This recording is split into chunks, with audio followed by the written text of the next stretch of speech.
এখানে আসলে যে পরিমাণ সুন্দর দৃশ্য, এটা ক্যামেরায় সম্পূর্ণটা দেখানো একেবারে ইম্পসিবল। 3000 ফিট উপরে কি পরিমাণ বাতাস!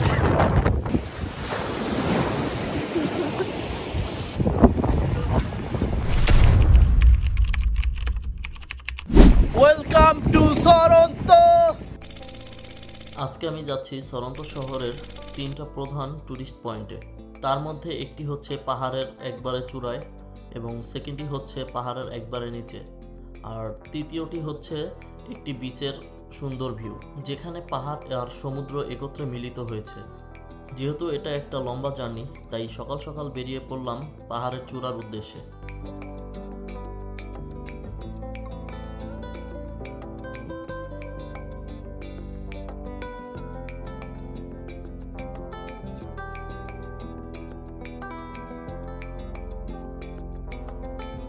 আমি আগের দিন রাত্রে যেই হোটেলে ছিলাম, সেই হোটেল থেকে মাত্র 10 মিনিটে পৌঁছে গেলাম পাহাড়ের চূড়ায়, এবং সমুদ্র আর পাহাড়ের উপর থেকে এরকম একটি ভিউ, যা দেখতে ছিল একেবারে অসাধারণ।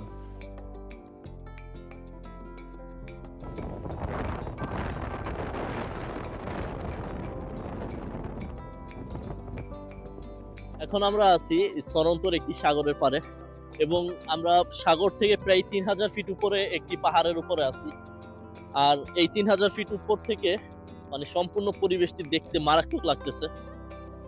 এখানে প্রচন্ড বাতাস। আমি একবার সাইডে আসছি, তারপরেও বাতাসে মানে উড়ায় নিয়ে যেতেছে এই অবস্থা। তো এখন আমরা এই 3000 ফিট উপর থেকে এই নিচে যাওয়ার চেষ্টা করব। এই সিঁড়িটি দিয়েই মূলত পাহাড়ের উপর থেকে নিচে নামতে হয়। এই সিঁড়িগুলো মূলত কয়েকশো বছর আগে পাহাড় কেটে তৈরি করা হয়েছিল। সিঁড়ি দিয়ে নামার সময় আমি বাম সাইডে একটি বন্ধ দরজা দেখতে পাই। এর মধ্যে তাকিয়ে মনে হচ্ছে কয়েকশো বছর আগেও এখানে মানুষ বসবাস করত। আরেকটি মজার বিষয় হলো, পাহাড়ের উপরে একটি লিফটের ব্যবস্থা আছে, যা মাত্র 50 পয়সায় অর্থাৎ 50 সেন্টেই পাহাড়ের উপর থেকে একবারে নিচে নামিয়ে দিবে।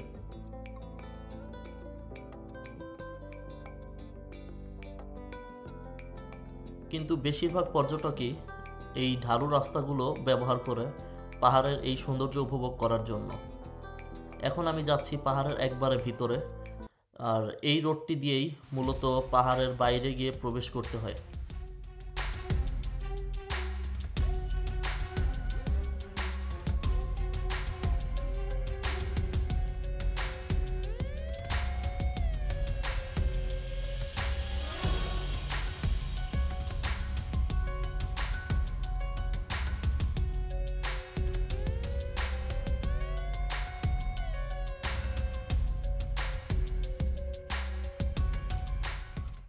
ফাইনালি 20 থেকে 25 মিনিট পাহাড়ের এই আঁকাবাঁকা সিঁড়ি বেয়ে আমি পৌঁছে যাই একবারে পাহাড়ের নিচে।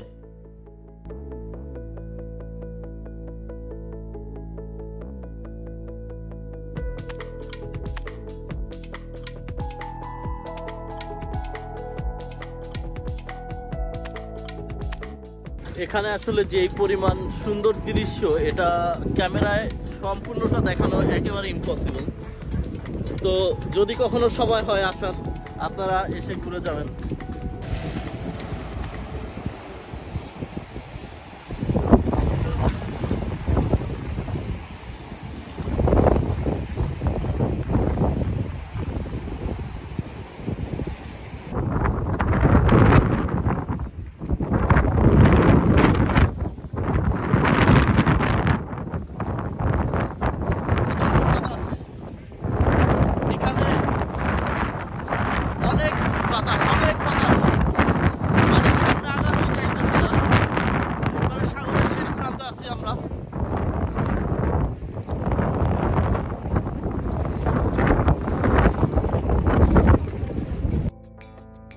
পাহাড়ের নিচের বিচের দিকে এই শিপগুলো মূলত পর্যটকদেরকে সরন্ত থেকে পুজিতানো এবং আমালফিতে নিয়ে যাওয়ার জন্য ব্যবহার করা হয়। আমি পরবর্তীতে পুজিতানো এবং আমালফি ঘুরে দেখানোর চেষ্টা করব আপনাদেরকে।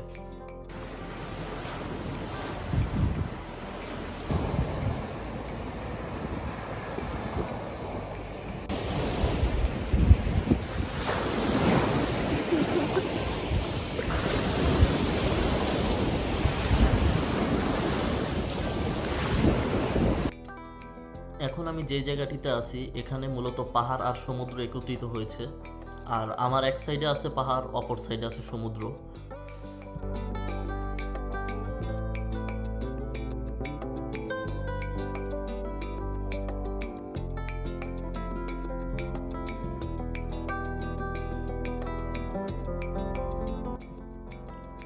অনেকক্ষণ বিচের পাড়ে হাঁটাহাঁটি করার পরে আমি আবার রওনা দিই পাহাড়ের উপরে।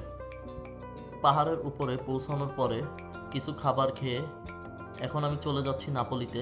তো আপনারা উপভোগ করুন সরন্তর এই প্রাকৃতিক সৌন্দর্য।